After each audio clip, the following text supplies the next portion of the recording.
Daily Dems doing the work, making noise, and fighting back, day 85. Mark Pocan had a town hall in his own district, but a town over from Derek Van Orden's district very early on. But tomorrow night, he's holding one in Derek Van Orden's district. So if you live in La Crosse, Wisconsin, head over to the Capella Performing Arts Center at 5 p.m. tomorrow to hear from someone who actually does want to represent you. Greg Landsman shared this video of Ben, who is an immunologist who just got his doctorate, which means he's starting to look for fellowships. He never thought he'd have to before, but he started applying outside of the US in Germany and England. That's how dire things are getting. Vermont Senator Peter Welch did 3 incredible things today. The first was a press conference on the Connect for Health Act, which would extend the COVID telehealth services permanently. Luckily, the bill is bipartisan, so hopefully it passes, otherwise telehealth expires in the fall. Then he met with Mohsen Madawi, the Vermont resident who was working on his citizenship when he was taken by ICE. That's not an okay number. This is a huge deal. That number is despicable. And finally, he went to Plattsburgh, New York,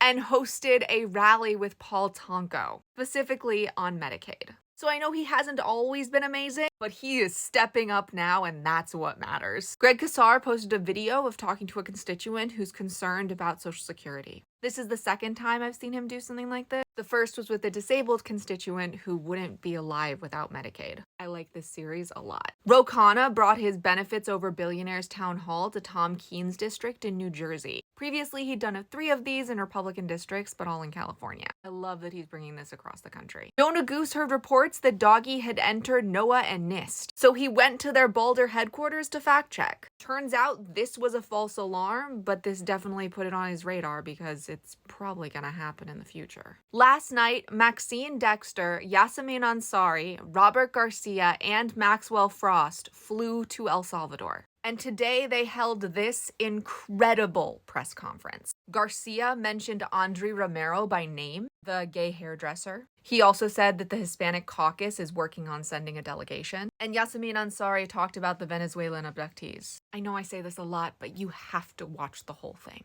And finally, Sarah McBride was on Pod Save America. And as a trans woman, she has a really unique perspective. So she came up with the comparison that Republicans are men and Democrats are women. And the purity test is akin to misogyny. It blew my entire mind, but it makes so much sense. And then how we combat it is looking at women throughout history who have taken back the power and gone on offense. So those are just some of our fighters. Comment with a tornado, because we need to keep our eye out on that Noah story. Our voices are our superpower, but only when we use them.